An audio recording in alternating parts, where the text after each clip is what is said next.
নমস্কার বন্ধুরা, সবাইকে ওয়েলকাম জানাচ্ছি তোমাদের প্রিয় চ্যানেল ফাইনাল স্টাডিতে।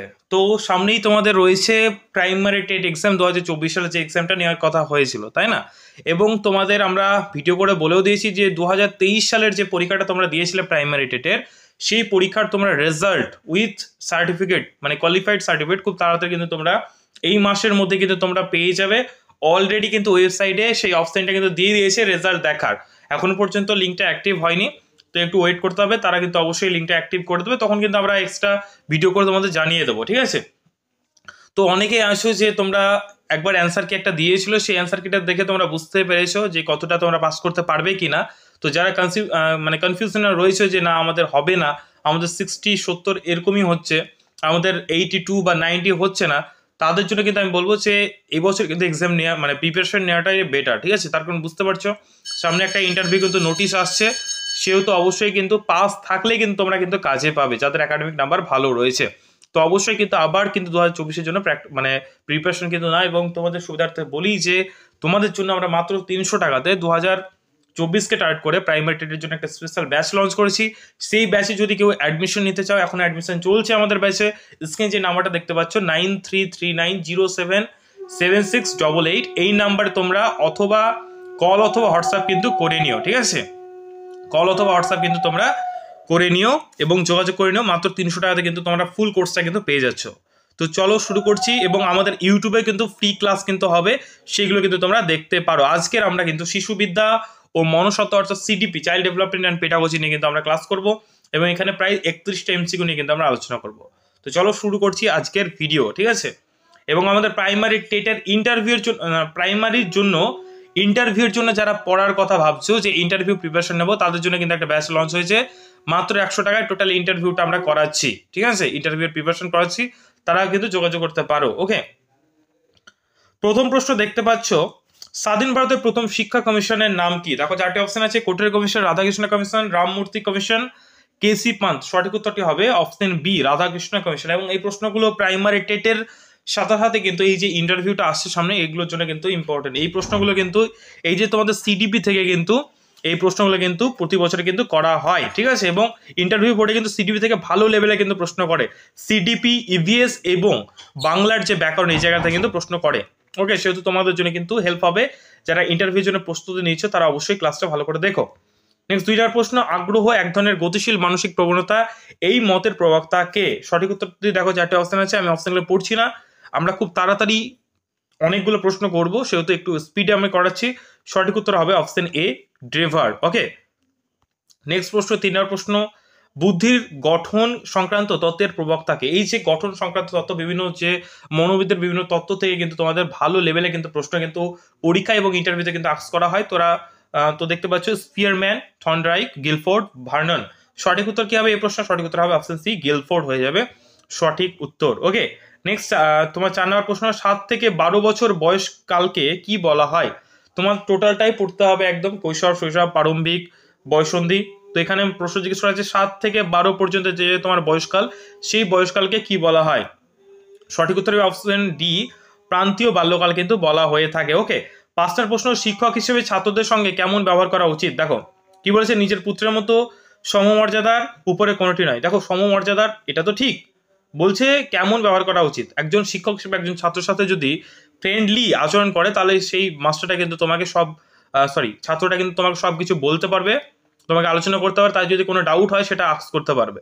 নিজের পুত্রের মতো সেটা তো অবশ্যই, কিন্তু তোমার কিন্তু তাদের কিন্তু প্রথমে কিন্তু তাদের বন্ধু হতে হবে, সেহেতু সঠিক হতে হবে বন্ধুর মতো, ঠিক আছে? বন্ধুর মতো কিন্তু তোমাকে হতে হবে ছাত্রদের সাথে, যেন তাদের সমস্ত সমস্যাগুলো তোমাকে মন খুলে বলতে পারে। ওকে, তারপর নিজের বন্ধুর সাথে কিন্তু তারা ফ্রিলি ভাবে কিন্তু ভালোভাবে মিশতে পারে প্রথমে ছোট দিক থেকে, ঠিক আছে? নেক্সট 6 হচ্ছে বিশেষ বিশেষ সামর্থ্য অর্জন করার ক্ষমতায় বুদ্ধি। কি বললাম? বিশেষ বিশেষ ক্ষমতা, ঠিক আছে? তো প্রশ্নটা দেখো, বিশেষ বিশেষ সামর্থ্য অর্জন করার ক্ষমতা হচ্ছে বুদ্ধি, এই মতটি সর্বপ্রথম কে প্রকাশ করেন? সঠিক উত্তর দেখো 4টে অপশন আছে, সঠিক উত্তর হবে মনোবিদ, ঠিক আছে? কি হবে? উড্রো হয়ে যাবে সঠিক উত্তর। এই যে তত্ত্বগুলো বা এই যে তোমার মতবাদটি বা মতটি, এগুলো থেকে কিন্তু প্রচুর কিন্তু প্রশ্ন হয়, ইন্টারভিউ তো করে আবার প্রাইমারি এক্সামে করে, সেহেতু দুজনের জন্য কিন্তু মানে 2 রকম ক্যান্ডিডেট জন্য কিন্তু ইম্পর্টেন্ট। যে না এটা তো প্রাইমারি টেটের ক্লাস হচ্ছে, আমরা দেখবো না, এটা কিন্তু করো না। এই ক্লাসগুলোই থেকেই তোমাদের প্রশ্ন কিন্তু হবে, সেগুলো অবশ্যই কিন্তু ভালো করে প্র্যাকটিস করে যাও। ওকে, নেক্সট 7 নম্বর প্রশ্ন হচ্ছে শিখন তত্ত্বে প্রেষণা এবং পুরস্কার লাভের উপর বিশেষ গুরুত্ব দিয়েছেন কে? Thorndike, Skinner, Spearman, Pavlov. সঠিক উত্তরটি অবশ্যই কমেন্ট বক্সে জানাও, যারা অ্যান্সার দিতে পারবে। সঠিক উত্তর অপশন বি, স্কিনার হয়ে যাবে সঠিক উত্তর। ওকে, 8 নম্বর প্রশ্ন সামাজিক চুক্তি নীতির প্রবক্তাকে? সামাজিক চুক্তি নীতির প্রবক্তা হচ্ছে, যেখানে 4টি অপশন আছে, সঠিক উত্তর হবে অপশন ডি, হেগেল হয়ে যাবে সঠিক উত্তর। নেক্সট 9 নম্বর প্রশ্ন সঞ্চালনমূলক পদ্ধতির প্রবর্তন করেন কে? এই যে সঞ্চালনমূলক যে পদ্ধতি রয়েছে সেই পদ্ধতির প্রবর্তন করেন কে? দেখো 4টি অপশন আছে, জুয়ান বনে, ব্রেইল, পিডিয়ার আর হচ্ছে হেন্স। সঠিক উত্তর হবে অপশন সি হয়ে যাবে সঠিক উত্তর, পিডিয়ার হয়ে যাবে সঠিক উত্তর। নেক্সট 10 নম্বর প্রশ্ন রবীন্দ্রনাথ ধর্মশিক্ষা গ্রন্থ কত সালে লেখেন, মানে রচিত হয় এক কথায়? হ্যাঁ, সঠিক উত্তরটি অবশ্যই কমেন্ট বক্সে জানিও। দেখো 4টি অপশন আছে, সঠিক উত্তর হবে অপশন এ, 1911 সালে হয়ে যাবে সঠিক উত্তর। নেক্সট 11 নম্বর প্রশ্ন কি বলছে দেখো, বাইরে একটু আওয়াজ হচ্ছে, একটু তোমরা একটু কষ্ট করে শুনে নিও, ঠিক আছে? কিছু করার নেই, একটু আমার বাড়ির পাশে একটু পুজো হচ্ছে, তোমরা একটু কষ্ট করে একটু শুনে নিও। ওকে, মনোবিদ্যার বিষয়বস্তু হলো বিভিন্ন ধরনের, সেটা হচ্ছে 1 নম্বর হচ্ছে নৈতিক প্রক্রিয়া, অপশন বি হচ্ছে মানসিক প্রক্রিয়া, অপশন সি হচ্ছে ধর্মীয় প্রক্রিয়া, অপশন ডি হচ্ছে সামাজিক প্রক্রিয়া। সঠিক উত্তর হবে এই প্রশ্নের বি, মানসিক প্রক্রিয়া হয়ে যাবে সঠিক উত্তর। 12 নম্বর প্রশ্ন প্রথম বসুন্ধরা সম্মেলন কত সালে অনুষ্ঠিত হয়? মোস্ট ইম্পর্টেন্ট প্রশ্ন, ইবিএস থেকে নেওয়া একটা প্রশ্ন। সঠিক উত্তর হবে 1992 সালে ব্রাজিলের রিও ডি জেনেরো শহরে কিন্তু এই বসুন্ধরা সম্মেলন, ঠিক আছে, হয়েছিল। ওকে, নেক্সট হচ্ছে তোমার চরিত্র গঠনে হচ্ছে শিক্ষার চরম আদর্শ। মোস্ট ইম্পর্টেন্ট একটা কিন্তু উক্তি, অনেকবার কিন্তু পরীক্ষা এসছে। সঠিক উত্তর কি হবে? দেখো 4টে অপশন আছে, সঠিক উত্তর অপশন সি, হারবার্টের কিন্তু এটি উক্তি। ওকে, নেক্সট প্রশ্ন 14 নম্বর প্রশ্ন প্যাভলভের যে তত্ত্বটি সেটাকে কি বলা হয়? টাইপ 1, টাইপ 2, টাইপ 3 না টাইপ 4? সঠিক উত্তর কি হবে? সঠিক উত্তর হবে টাইপ 2 বলা, টাইপ অন শিখন কিন্তু বলা হয়। ওকে, নেক্সট 15 নম্বর প্রশ্ন কলকাতার হিন্দু স্কুল কত সালে স্থাপিত হয়? কলকাতায় যে হিন্দু স্কুল সেটা কবে স্থাপিত হয়? সঠিক উত্তর হবে 1857 সালে। যারা ইতিহাস পড়েছো তারা আশা করি সবাই এই প্রশ্নটা উত্তর দিতে পারবে। ওকে, নেক্সট 16 নাম্বার ইংল্যান্ডের যে ব্যক্তি কোঠরি তোমার কমিশনের সদস্য ছিলেন তার নাম কি? সেটা হচ্ছে অপশন এ, H.L. এলভিন। ঠিক আছে, সঠিক উত্তর হবে অপশন এ। নেক্সট প্রশ্ন 17 নম্বর প্রশ্ন শিক্ষার উন্নতি কি দেখে বোঝা যায়? ভালো ফল, ছাত্রের উপস্থিতি, ক্লাসের মধ্যে নীরবতা। অপশন ডি বলছে ছাত্রদের জিজ্ঞাসাকৃত অর্থবহ প্রশ্ন থেকে। শিক্ষার যে উন্নতি হচ্ছে সেটা ভালো ফল দেখে কখনোই বোঝা যায় না। শিক্ষার মান, সেটার যে শিক্ষার যে তোমার সামগ্রিক উন্নয়ন সেটা কিন্তু তোমার ভালো ফল দেখে বোঝা যাবে না। ক্লাসে ছাত্ররা উপস্থিত থাকতে পারে, কোনো কারণে তাদেরকে চাল দেওয়া হচ্ছে বা কোনো স্কলারশিপ দেওয়া হচ্ছে, সেটার জন্য উপস্থিত থাকতে পারে, সেটা শিক্ষার উন্নতি কিন্তু কখনোই বোঝা যাবে না। ক্লাসের নিরাপত্তা দেখে তো এটা তো হবেই না। এবং ক্লাস করার পর ছাত্র বা ক্লাস চলাকালীন যে ছাত্ররা কি ধরনের প্রশ্ন করছে সেটা দিয়ে কিন্তু বোঝা যায় যে ছাত্ররা সেই ক্লাসটা কতটা মনোযোগ সহকারে শুনছে এবং সেই জিনিসটা তারা কতটা বুঝতে পারছে। তার কারণ এমন একটা প্রশ্ন করলো, ধরো না তুমি পড়াচ্ছ তুমি পরিবেশবিদ্যা, তোমাকে প্রশ্ন করছে বাংলা থেকে, তাহলে বুঝতে পারছি না ছাত্রটা তোমার কিন্তু ক্লাসে কিন্তু মনোযোগ না। তার প্রশ্ন করার দক্ষতা দেখেই তুমি বুঝতে পারবে যে না সে কতটা শুনছে এবং কতটা ভাবে সে মনোযোগী রয়েছে। সঠিক উত্তর হবে অপশন ডি। ওকে, 18 প্রশ্ন মোস্ট ইম্পর্টেন্ট প্রশ্ন, অনেকবার এসছে। ভারতের প্রতীক কাকে বলা হয়? ভারতের প্রতীক বলা হয় হচ্ছে অপশন বি, রাজা রামমোহন রায়কে। সঠিক উত্তর হবে অপশন বি হয়ে যাবে সঠিক উত্তর। নেক্সট 19 নম্বর প্রশ্ন মোস্ট ইম্পর্টেন্ট, যে বুনিয়াদী শিক্ষার মূল ভিত্তি কি? অপশন এ বলছে হস্তশিল্প, বি বলছে শরীরচর্চা, অপশন সি হচ্ছে রাজনীতি বা পলিটিক্স, অপশন ডি বলছে গান বাজনা। এই যে বুনিয়াদী শিক্ষা এটি প্রথম প্রবর্তন করেছিলেন মহাত্মা গান্ধীজি, যার সম্পূর্ণ নাম হচ্ছে মোহনদাস করমচাঁদ গান্ধী।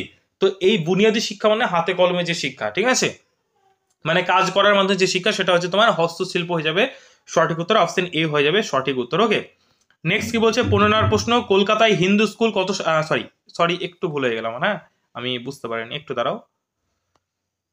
নেক্সট 20 নম্বর প্রশ্ন হচ্ছে কার্যকরী শিক্ষা প্রকৃতপক্ষে কোনটি? যে কার্যকরী শিক্ষা যেটা ছাত্রদের বোঝানো এবং বুঝতে সাহায্য করে সেটা হচ্ছে তোমার কার্যকরী বা ইফেক্টিভ যে তোমার এডুকেশন। ওকে, তো সঠিক উত্তর হবে অপশন বি হয়ে যাবে সঠিক উত্তর। 21 নম্বর প্রশ্ন শিশুর জীবনের বিকাশ ঘটে যার সঙ্গে পারস্পরিক ক্রিয়ার মধ্যে দিয়ে, সেটা কি? সেটা হচ্ছে অবশ্যই হবে সঠিক উত্তর, সেটা হচ্ছে পরিবেশ। ঠিক আছে, সঠিক উত্তর হবে অপশন সি হয়ে যাবে সঠিক উত্তর, পরিবেশ হয়ে যাবে সঠিক উত্তর। ওকে, 22 নম্বর প্রশ্ন প্রত্যক্ষণ প্রকৃতপক্ষে সংবেদন ও স্মৃতির সমন্বয়, এই উক্তিটির প্রবক্তাকে? দেখো অপশনগুলো দেখে নাও। Option A Pavlov, option B Thorndike, option C হচ্ছে স্পিয়ারম্যান, অপশন ডি হচ্ছে পিলসবারি। সঠিক উত্তর হবে অপশন ডি। ওকে, নেক্সট 23 নম্বর প্রশ্ন কত খ্রিস্টাব্দে প্রাথমিক শিক্ষাকে বাধ্যতামূলক করার কথা সর্বপ্রথম বলা হয়েছে? 4টে অপশন আছে, সঠিক উত্তর হয়ে যাবে এই প্রশ্নের 1906 খ্রিস্টাব্দে বা 1906 সালে। ওকে, 24 নম্বর প্রশ্ন, সংবেদন হলো বস্তু কেন্দ্রিক। এটা কি ধরনের প্রক্রিয়া? দৈহিক প্রক্রিয়া, সাংস্কৃতিক প্রক্রিয়া, মানসিক প্রক্রিয়া না সামাজিক প্রক্রিয়া? সঠিক উত্তরটি হবে এটা একটা মানসিক বা মেন্টাল প্রসেস বা প্রক্রিয়া। ওকে, নেক্সট 25 নম্বর প্রশ্ন, ইন্দ্রিয়ের সঙ্গে বস্তুর সংস্পর্শে আসা মাত্র বস্তু সম্পর্কে প্রাণীর যে চেতনা জাগে সেটাকে কি বলা হয়? ইন্দ্রিয়ের সাথে বস্তু সংস্পর্শে আসা মাত্র বস্তু সম্পর্কে প্রাণীর যে চেতনা জাগে এটাকে বলা হয় সংবেদন। প্রত্যক্ষণ হবে না, স্মরণ হবে না, ধারণা কিন্তু হবে না। সঠিক উত্তর অপশন ডি, সংবেদন। ওকে, 26 নম্বর প্রশ্ন কি বলছে না, মনোবিজ্ঞানের ওপর ভিত্তি করে প্রথম শিক্ষা পদ্ধতি গড়ে তোলেন কে? দেখো চারটা অপশন আছে, সঠিক উত্তর হবে এই প্রশ্নের কে গড়ে তোলেন না, সঠিক উত্তর হবে জোয়ান হারবার্ট হয়ে যাবে সঠিক উত্তর। নেক্সট 7 নম্বর প্রশ্ন, হাতের আঙুল সঞ্চালনমূলক পদ্ধতিকে ভারতীয় নাম কি? ভারতীয় নাম হচ্ছে কি বলা হয়? দেখো কর মানে কি? কর মানে জানো তোমরা? কর মানে হচ্ছে যে তোমার হাত এবং পল্লবী, যে হাতের আঙুলের যে সঞ্চালন, যে বাচ্চা যে হাতের আঙুলের সঞ্চালনের মাধ্যমে সে কোনো কিছু ধরতে পারে। দেখবে ছোটবেলায় কিন্তু একটা বাচ্চাকে যদি তুমি একটা পেন দাও সে কিন্তু ধরতে পারবে না, আস্তে আস্তে সে হাতে যখন সঞ্চালন বা ব্যবহার শেখে তখন পেন ধরতে পারে, তারপরে আস্তে আস্তে কিন্তু সে মুঠো করে পেনটাকে ধরে, তারপর আস্তে আস্তে সে যখন আঙুলগুলোর যে কাজ, যে সঞ্চালনের যে প্রক্রিয়া সেটা যখন আস্তে আস্তে শেখে, তারপরে সে কিন্তু কোনো আস্তে আস্তে কিন্তু সে লেখার ধারণা পায় এবং সে শক্তি পায় এবং লিখতে থাকে। ঠিক আছে, এইভাবে হাতের আঙুলের সঞ্চালনমূলক প্রক্রিয়া যেটা, সেটার ভারতীয় নাম হচ্ছে করপল্লবী হয়ে যাবে সঠিক উত্তর। ওকে, নেক্সট প্রশ্ন দেখতে পাচ্ছ আমাদের প্রায় কমপ্লিট। ওকে, একটু ওয়েট করো, ক্লাসটা কমপ্লিট হয়ে যাবে। ওকে, 28 নম্বর প্রশ্ন, মনোবিজ্ঞানকে আত্মার বিজ্ঞান বলে উল্লেখ করছেন কে? দেখো চারটা অপশন আছে, সঠিক উত্তর হবে অপশন সি, অ্যারিস্টটল হয়ে যাবে সঠিক উত্তর। এবং এই নোটসটা কিভাবে পাবে সেটা বলে দিই, ডিসক্রিপশন বক্সে দেখতে পাবে যে একটা লিঙ্ক আছে হোয়াটসঅ্যাপ গ্রুপের, সেই হোয়াটসঅ্যাপ গ্রুপটা তোমরা জয়েন করে নাও। সেই গ্রুপে কিন্তু এই নোটসটা তোমরা ফ্রি অফ কস্ট কিন্তু সেখানে পিডিএফটা পেয়ে যাবে। যারা যারা যুক্ত হয়নি তারা অবশ্যই যুক্ত হও, এবং চ্যানেলটা যদি তোমাদের কাজে লাগে অবশ্যই চ্যানেলটাকে নতুন হও, অবশ্যই চ্যানেলটাকে সাবস্ক্রাইব করে নিই। এরকম ইন্টারভিউয়ের ক্লাস, ঠিক আছে, প্রাইমারি টেটের ক্লাস, সমস্ত রকম ক্লাস একদম সম্পূর্ণ ফ্রিতে পাওয়ার জন্য যতগুলো আমরা প্র্যাকটিস ক্লাস করাবো। এবং যারা যারা ভাবছো যে না আমরা একটা গাইডেন্সের সাথে পড়াশোনা ডিটেলসে পড়াশোনা করব, তারা অবশ্যই আমাদের যে কোর্সগুলো রয়েছে প্রাইমারি টেট এবং ইন্টারভিউর জন্য, সেই কোর্সগুলো তোমরা করার জন্য যে স্ক্রিনে যে নাম্বারটা দেখতে পাচ্ছ সেখানে কল অথবা হোয়াটসঅ্যাপ করে নিতে পারো। ইন্টারভিউ ব্যাচের জন্য 100 টাকা প্রাইস রয়েছে, এবং প্রাইমারি টেটের ব্যাচের জন্য তোমাদের প্রাইস রয়েছে 300 টাকা। এটা অফার প্রাইস চলছে, এটা কিন্তু আর কিছুদিন পর বেড়ে যাবে। তোমরা অবশ্যই যারা যারা অ্যাডমিশন নিতে চাও অবশ্যই অ্যাডমিশন নিয়ে নাও। ওকে, 29 নম্বর প্রশ্ন, মানুষের শ্বাস প্রশ্বাস মানুষের কাছে কিন্তু সর্বনাশা, এই উক্তিটি কার? দেখো চারটে অপশন আছে, সঠিক উত্তর হবে অপশন এ, স্যার পার্সিনান। স্যার পার্সিনান হয়ে যাবে সঠিক উত্তর। আজকের এই ক্লাসের আমাদের লাস্ট প্রশ্ন দেখতে পাচ্ছ 30 নম্বর প্রশ্ন, জ্ঞানের মতো এত পবিত্র অন্য কিছু বস্তু পৃথিবীতে নেই। মোস্ট ইম্পর্টেন্ট প্রশ্ন, লাস্ট প্রশ্ন নয়, আর একটা প্রশ্ন আছে, ঠিক আছে। জ্ঞানের মতো এত পবিত্র অন্য কিছু বস্তু পৃথিবীতে নেই, এই কথাটি কোথায় লেখা আছে? সঠিক উত্তর হবে আমাদের যে তোমার ভাগবত যে গীতা, ঠিক আছে, সনাতনের যে তোমার ধর্মগ্রন্থ, সেটা কিন্তু লেখা রয়েছে। সঠিক উত্তর অপশন ডি, গীতা হয়ে যাবে সঠিক উত্তর। ওকে, লাস্ট প্রশ্ন 31 নম্বর প্রশ্ন কি বলছে? প্রত্যেকে একজনকে শিক্ষা দাও নীতিটি যে কর্মসূচির অন্তর্ভুক্ত সেটা হলো, দেখো সর্বশিক্ষা অভিযান, জাতীয় সাক্ষরতা মিশন, ব্যবহারিক সাক্ষরতার গণকর্মসূচি, অপশন ডি বলছে জাতীয় বয়স্ক শিক্ষা কর্মসূচি। সঠিক উত্তরটি কি হবে? সঠিক উত্তরটি হবে জাতীয় সাক্ষরতা মিশন। সাক্ষরতা যে তোমার মিশন লঞ্চ করা হয়েছিল, যে সমস্ত মানুষকে একজনকে হলে শিক্ষা দাও, তাহলে সেই শিক্ষিত মানে মানুষ, সেই পরিবারের যে যারা নিরক্ষর রয়েছে তাদেরকে শিক্ষা দান করতে পারবে, এবং সবাই আস্তে আস্তে কিন্তু মানে শিক্ষার আলোয় কিন্তু আসতে পারবে। ওকে, তো এতটুকুই ছিল তোমাদের ক্লাস। তোমরা যদি ক্লাসটা ভালো লাগে অবশ্যই ভিডিওটা একটা লাইক করে দিও, চ্যানেল যদি নতুন হয় অবশ্যই চ্যানেলটাকে সাবস্ক্রাইব করে নিও। ওকে, এবং এই ক্লাসগুলো পাওয়ার জন্য প্রতিদিন কিন্তু আমাদের চ্যানেল কিন্তু ভিজিট করতে পারো। প্রতিদিনই কিন্তু আমরা ইন্টারভিউয়ের ক্লাস, ডেমো ক্লাস, ইন্টারভিউয়ের কি ধরনের প্রশ্ন আসে সব কিছু আলোচনা, এবং যে প্রাইমারি টেট রিলেটেড সমস্ত সাবজেক্টের class, CDP, Bangla, English, math, ঠিক আছে, এই সব ক্লাসই কিন্তু আমরা করাচ্ছি। ওকে, এবং আমরা আর কিছুদিন বাদে কিন্তু ডিটেলস ক্লাসও কিন্তু শুরু করবো প্র্যাকটিস ক্লাসের সাথে। এবং যারা যারা চাইছে যে আমাদের গাইডেন্সে টেটের প্রিপারেশন নিতে অথবা ইন্টারভিউ প্রিপারেশন নিতে, তারা কিন্তু যে স্ক্রিনে যে নাম্বারটা দেখতে পাচ্ছে 9339077688, এই নাম্বারে কল অথবা হোয়াটসঅ্যাপ করে নিও। তো এখানে শেষ করছি, দেখা হচ্ছে পরের কোনো ক্লাসে, পরের কোনো ভিডিওতে। সবাই ভালো থাকো, সুস্থ থাকো, এইভাবে পড়াশোনা করতে থাকো। ওকে, এবং অবশ্যই আমাদের চ্যানেলের সাথে যুক্ত থাকো। অসংখ্য ধন্যবাদ। জয় হিন্দ, জয় ভারত।